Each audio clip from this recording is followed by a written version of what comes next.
Hey, welcome everyone. My name's Eloisa Ramos, and we are here to study the text of A Course in Miracles. And I'm joined by my friend Connie.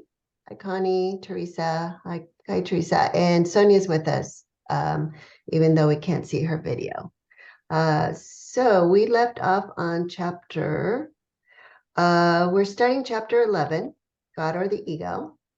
And we are working on the Inheritance of God's Son, section 4. Okay, paragraph 1. Never forget that the sonship is your salvation, for the sonship is your self, and that's a capital S self and a capital S for sonship. As God's creation, it is yours, and belonging to you, it is his. And also notice it's capital I, it, and capital I, it. Okay. So yourself, capital S, does not need salvation, but your mind needs to learn what salvation is. You are not saved from anything, but you are saved for glory. Glory is your inheritance, given you by your Creator, that you might extend it. Yet if you hate part of yourself, capital S, all your understanding is lost because you are looking on what God created as yourself without love. And since what he created is part of him, you are denying him his place in his own altar. Okay. All right, so let's just go line by line. Okay, so the sonship is your salvation, and sonship is capitalized because it means that the creation of God, which is what we are, is one. So there's not individual creations that God created. We tend to think of, there's different life forms. So we think it's all life, but, there's individuality to them. But the sonship has nothing to do with individuality because it's not based on physicality or form or the body. Because what God creates is eternal and it is spirit. So the sonship is your salvation, or the sonship is yourself with a capital S. So that would be our true identity as the Christ mind, which is one mind. So as God's creation, it is yours.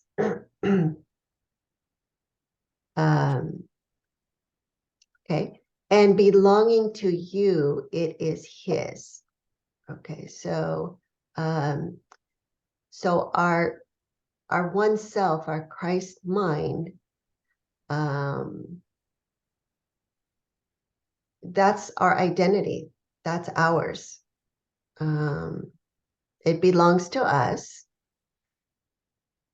And therefore, it also belongs to God because it's God's creations. It's God's creation. So there's no separation. Yourself, capital S, does not need salvation. It would not need salvation because in that self, there is no separation. And separation is a belief that is false. That's illusion, but it gives us a perception of being separate from other forms of life. So that you could say that it blocks the awareness of oneness. And you could also say that it destroys unity from the point of view of the separate self. Okay, so the self with a capital S, that's not what needs salvation. Okay, it's So what needs salvation would be a self with a capital S that does not recognize its oneness with all of life and with the source of life. And so the mind needs to learn what salvation is. Because the salvation is a return to the awareness of wholeness, and the separated self has blocked that awareness, and that's why it needs salvation. It's not saving us from anything, because the separation is an illusion. But if we believe in it, we think it's really there, so we think we need salvation from it. Okay. But this is saying, no, no. Okay. Your mind is whole. The sonship is one. The true self is one. So you do not need to be saved from anything. Okay. Your true inheritance is the glory of God. And that's what you are being saved for. Because we have this, what's the word? We have not claimed our inheritance when we believe we are a separate self. So 5, glory is your inheritance given you by your creator, capital C, that you might extend it. So the glory of God belongs to his creation. And when we recognize our true self with a capital S, then it's ours to extend it. Okay. However, if you hate part of yourself with a capital S, there's going to be separation. And so we're not going to understand our true nature. And so that's why the understanding is lost. Because you're looking at what God created as yourself without love. And love is our true nature. So to look on what God created without love is like making ourselves unreal, because we would be denying the truth of what we are, and we would have made ourselves into something that is not love, capable of hate. And since what he created is part of him, you are denying him his place in his own altar. So it would be the denial of love, which is what God is, unconditional love, and which is what we are. And so we would be denying our own self-identity in the altar that is our mind, our true mind that God created. Okay. Okay. Unless there's questions, we can go to paragraph 2.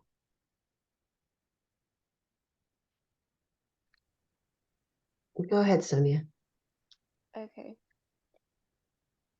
Could you try to make God homeless and know that you are at home? Can the Son deny the Father without believing that the Father has denied him? God's laws hold only for your protection, and they never hold in vain. What you experience when you deny your Father is still for your protection, for the power of your will cannot be lessened without the intervention of God against it, and any limitation on your power is not the will of God. Therefore, look only to the power that God gave to save you, remembering that it is yours because it is his, and join with your brothers in his peace.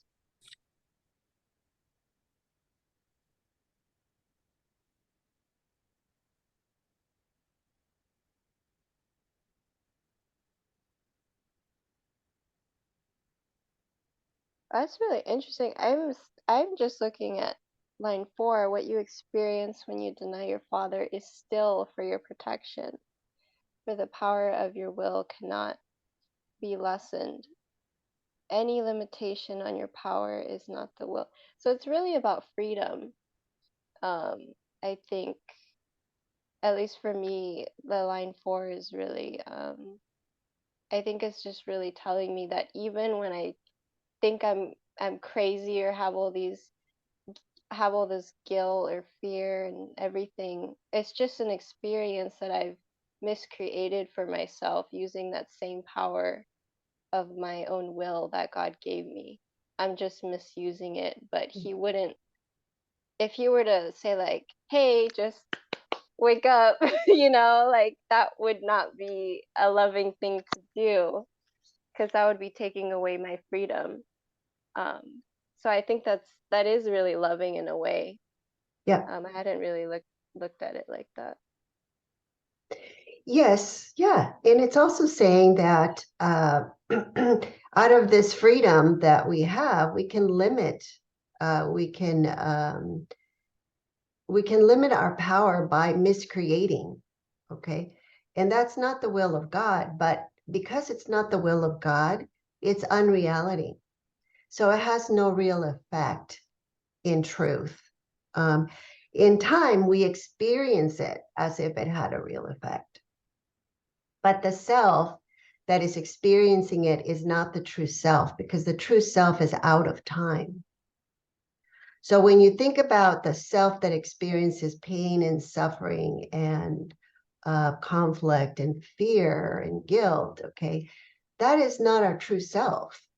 Um, and when we can actually see that, then we don't experience any limitation in our freedom, because then the world has no power over us.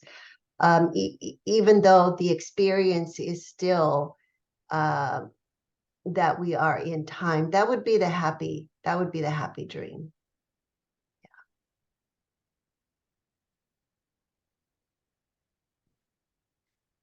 Yeah, and the first few lines is just making the point that we can't do something to God or others and not have that also apply to us. So could you try to make God homeless and know that you are at home? Because it's the giving is receiving.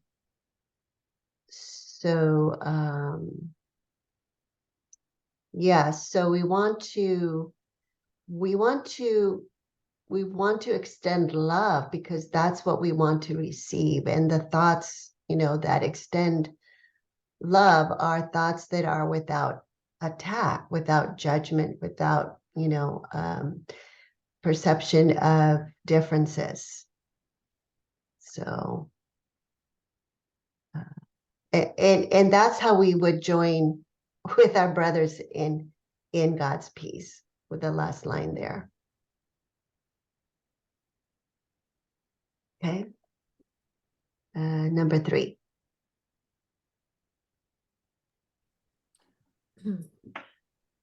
Boy, that 3. Let's see. Every altar to God. Oh, okay. Hold on. Wait a minute. Where's the 3? Your peace lies in its limitlessness. Yeah. Okay. Yeah. Oh, okay. 3. How weird. Okay.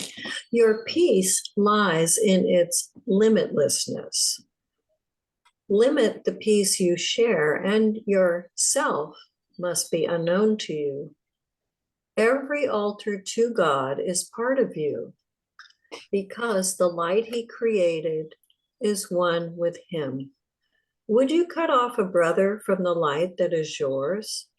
You would not do so if you realized that you can darken only your own mind. As you bring him back, so will you return. That is the law of God for the protection of the wholeness of his Son. Mm-hmm.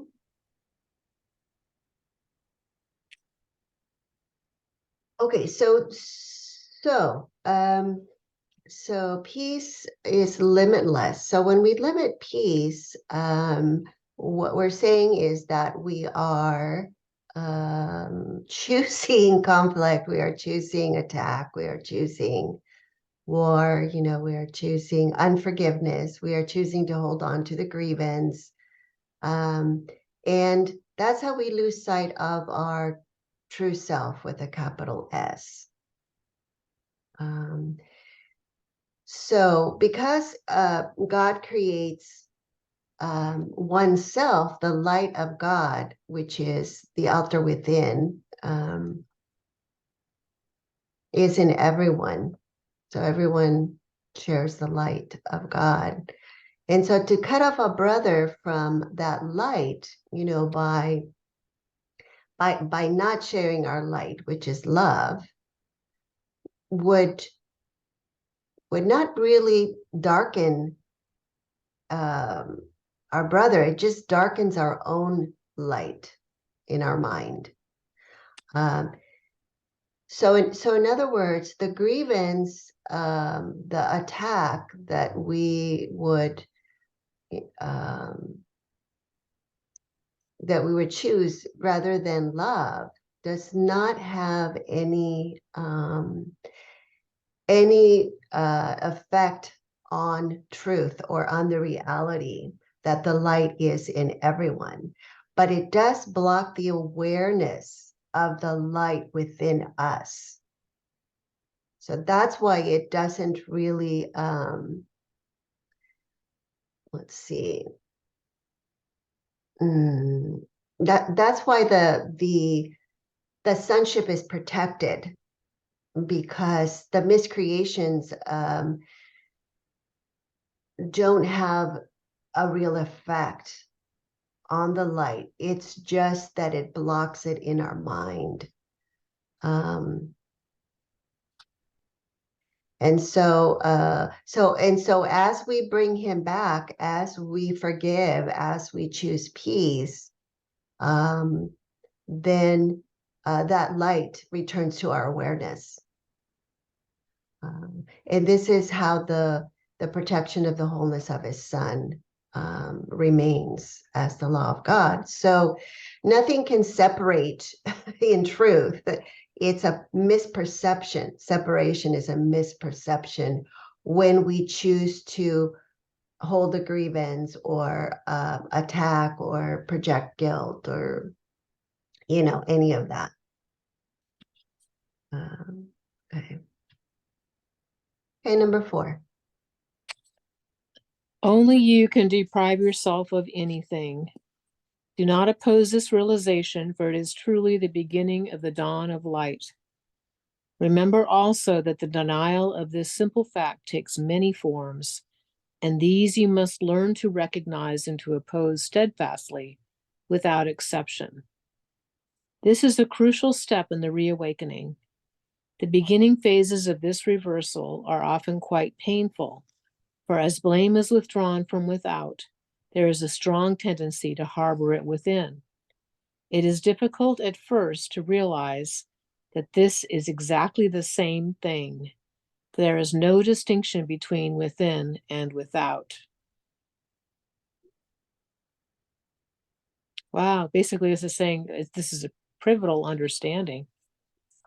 Only I can deprive myself of light. Of love, yeah. Sitting inside.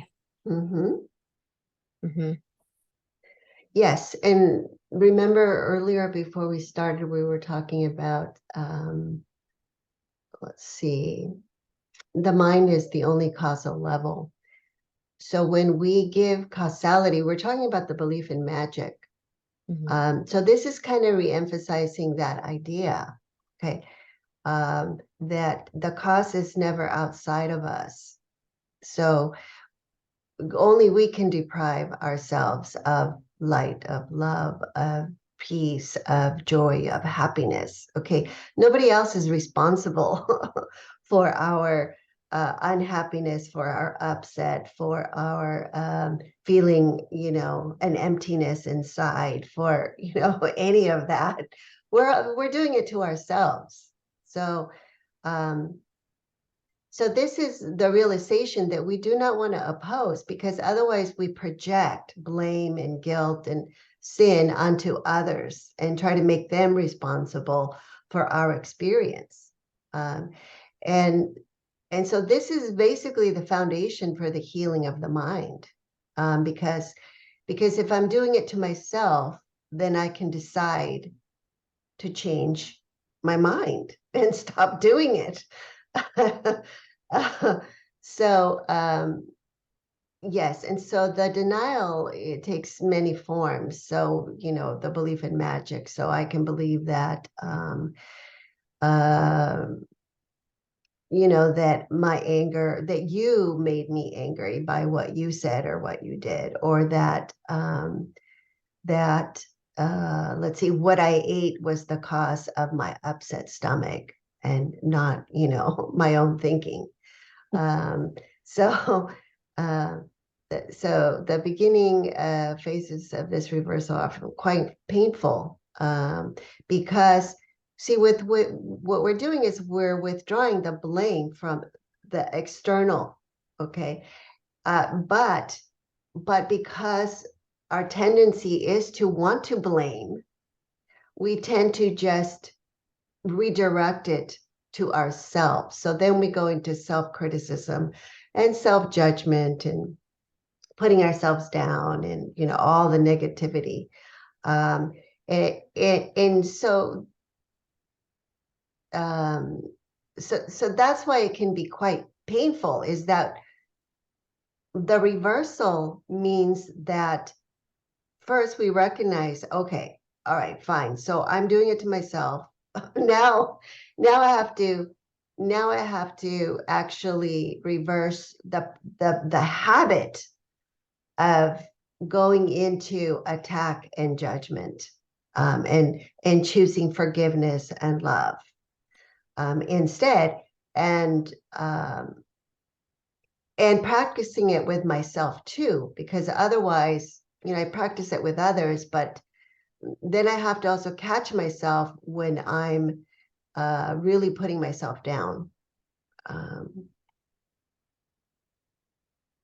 Yes, and so what it's saying is it's difficult to realize that it's the exact same thing, because when we blame, we're projecting guilt outside, but the projection is actually a repression of guilt inside. We don't actually get rid of the guilt. So this is the same thing. So for as blame is withdrawn from without, there's a strong tendency to harbor it within. So there's no difference between the within and without, because remember that the without is just a reflection of the within. So there would be no difference. There's no distinction there. Okay. Okay. Any questions? No on that. Okay. All right. Number 5. If your brothers are part of you and you blame them for your deprivation, you are blaming yourself. And you cannot blame yourself without blaming them. That is why blame must be undone, not seen elsewhere. Lay it to yourself, and you cannot know yourself, for only the ego blames at all. Self-blame is therefore ego identification, and as much an ego defense as blaming others. You cannot enter God's presence if you attack his son. When his son lifts his voice in praise of his creator, he will hear the voice, capital V, for his father. Yet the creator cannot be praised without his son, for their glory is shared and they are glorified together. Okay. All right. So the work that we do with the forgiveness is the work that helps us to recognize the oneness of all of creation, sameness between ourselves and everyone else. But it also helps us recognize the Father, the truth of our oneness with God. So, and since it is just one Son, you know, if we blame our brothers, we're going to be blaming ourselves. So, and vice versa. So, yeah, so only the ego blames it all. That's projection. We just project guilt and sin and attack. And therefore, let's see. And therefore, to self-blame would be to identify with our own ego that's attacking ourselves. So let's see. And so that's the bottom line is 6. That's why it's italicized. You cannot enter God's presence if you attack his Son. Because we cannot recognize oneness, and God is whole. So the kingdom is whole. So to enter into God's presence would be to enter into our true nature, into the sonship, which is the kingdom of God, which cannot happen with any thought of separation or blame or attack against anyone else. So the forgiveness is, you know, really a foundation there. Okay, number 6. Christ is at God's altar, waiting to welcome his Son. But come wholly without condemnation, or otherwise you will believe that the door is barred and you cannot enter. The door is not barred, and it is impossible that you cannot enter the place where God would have you be. But love yourself with the love of Christ, for so does your Father love you. You can refuse to enter, but you cannot bar the door that Christ holds open. Come unto me, who hold it open for you. For while I live, it cannot be shut, and I live forever. God is my life and yours, and nothing is denied by God to his Son.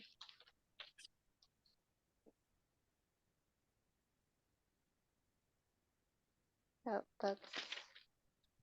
that's great news. That's great. Yeah, door's always open. It's always open. I just have to accept that it is open. But yeah, come wholly without condemnation. Otherwise, you will believe that the door is barred. You cannot enter.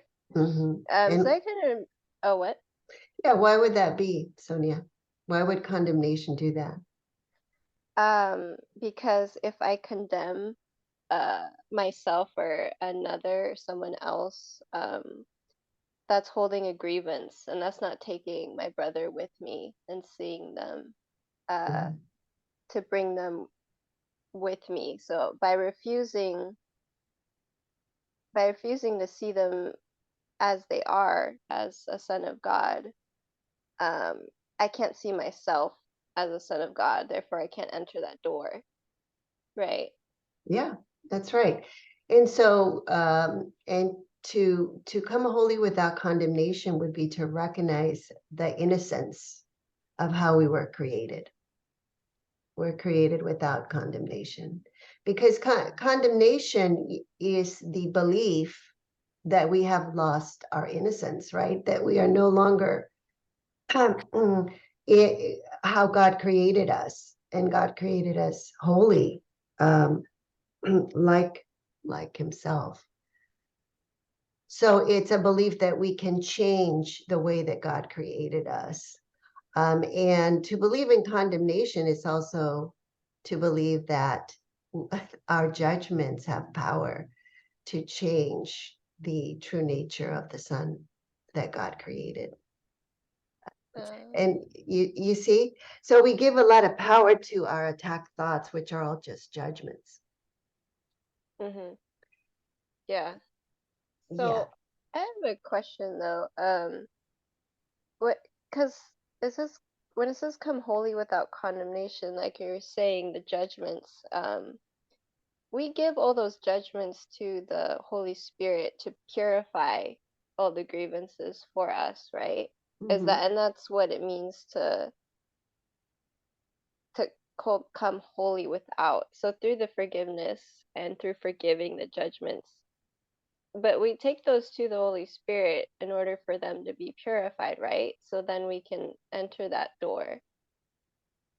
Yes, because we give them to the Holy Spirit to undo, okay? Because the judgments are a decision um, to usurp the power of God.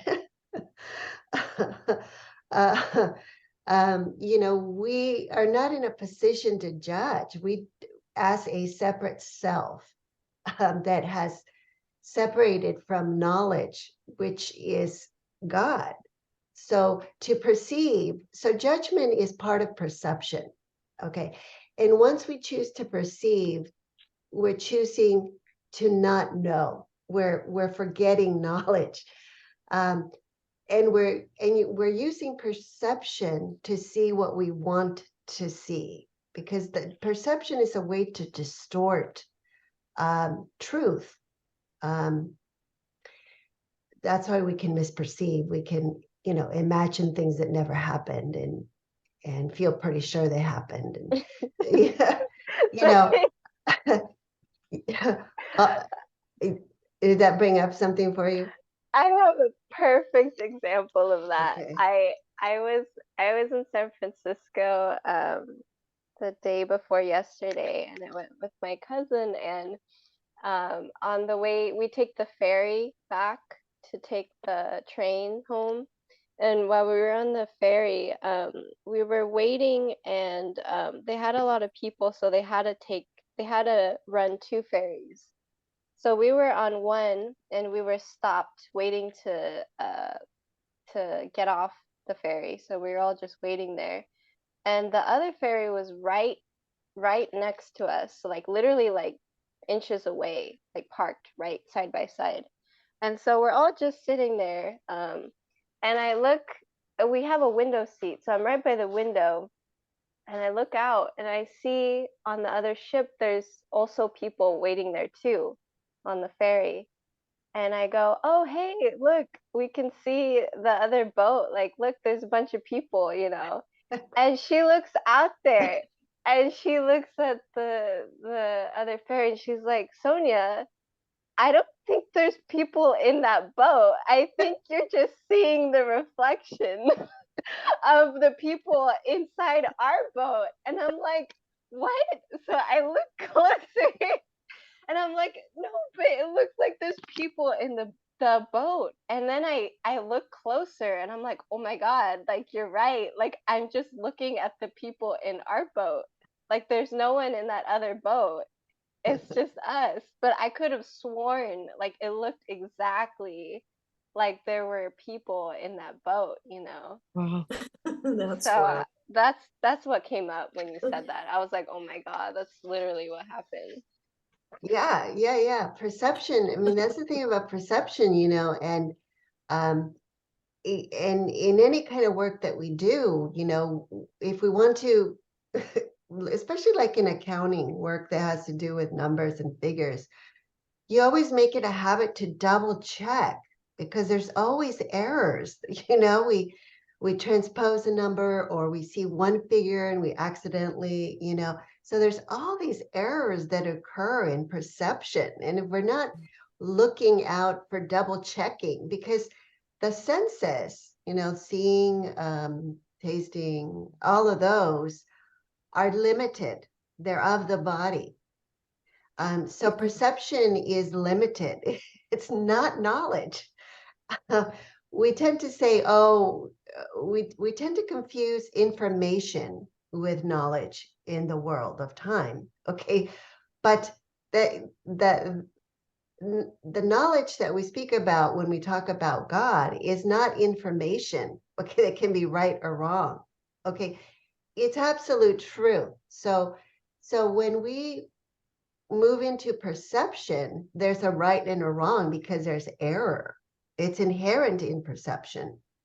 Um, and so that's how the perceiver can believe things that are false because of because perception literally shows us through our physical senses what is not there, just like your example, Sonia. Yeah. Yeah. So and so this is what happens here where it says line 3, the door is not barred. Okay, we just think it's barred because once we condemn, we judge and we separate. We say, oh yes, there's those that are condemned and there's those that are not condemned, and only those that are sinless get to go to heaven. They get to enter the kingdom. But those that are condemned, nope, the door is barred for them. So we make a whole world that is split and it's dualistic between those that are good and those that are bad, those that are deserving of love and those that are not deserving of love, those that are deserving of punishment and those that are not. Yeah. Did you have a question, Connie? No? No? Okay. Okay, so yeah, so the kingdom is open. You can refuse to enter, but you cannot bar the door. Okay. And Christ holds that open for us. So number 7.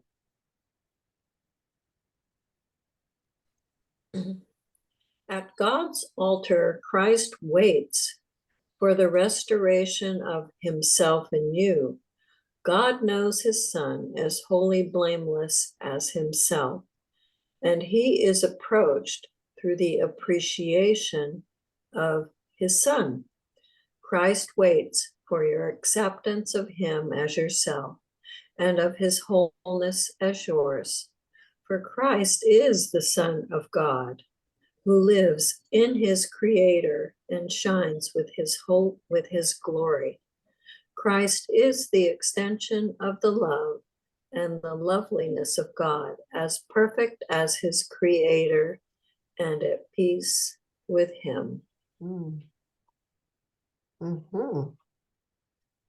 Well, this is a really appropriate paragraph because Easter was yesterday.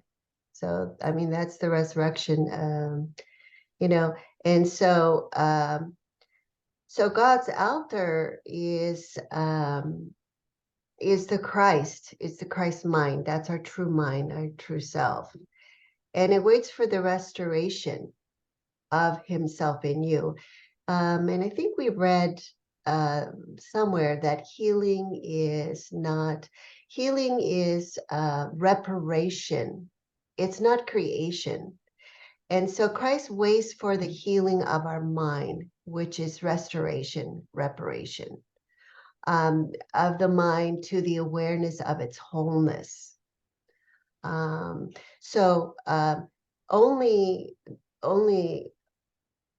to be wholly blameless is to recognize that the mind is whole, one son of God. So that's how God knows us.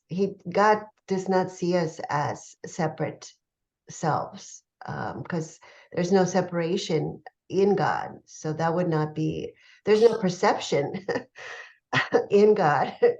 So God, there's no subject object in God. It's just oneness. So the wholeness of our mind is approached through the appreciation of his Son as one Son, one creation. Yes. And so Christ waits for your acceptance of him as yourself, as our true identity, as a Christ mind. And that the wholeness of that mind is ours. Yes, and therefore that's the inheritance of God's Son. It would be the glory that that would bring in that awareness, which is Christ is the extension of the love and the loveliness of God. And that's what the glory is. It's that radiance, that inner radiance, the light, the great rays, as perfect as his creator and at peace with him. So, okay, number 8. Blessed is the Son of God, whose radiance is of his Father, and whose glory he wills to share, as his Father shares it with him. There is no condemnation in the Son, for there is no condemnation in the Father. Sharing the perfect love of the Father, the Son must share what belongs to him, for otherwise he will not know the Father or the Son. Peace be unto you who rest in God, and in whom the whole sonship rests. Another beautiful, hopeful paragraph. Mm-hmm, mm-hmm. So basically it's saying we are the Father and we are his radiance, Mm-hmm. and we share his glory. And that in truth, there is no condemnation. Mm-hmm. All we have to do is remove those blocks. Yeah, exactly. Yeah. Yeah, and we are blessed as the Son of God. Yeah, and so that's why we can bless, because we are blessed as the Son of God. And that's also why we want to teach peace, right? Because peace be unto you who rest in God. Because we want to share it so that, see line 3, sharing the perfect love, sharing perfect peace, sharing, perfect happiness. And we must share that, what belongs to him, for otherwise we will not know the Father or the Son. And so that's how we return to knowledge, by sharing what belongs to God, because it's also ours. So, okay, so that's the inheritance of God's Son. And unless there's any questions, let's see, we can stop there. Okay, all right, so thank you for joining us. Until next time, bye.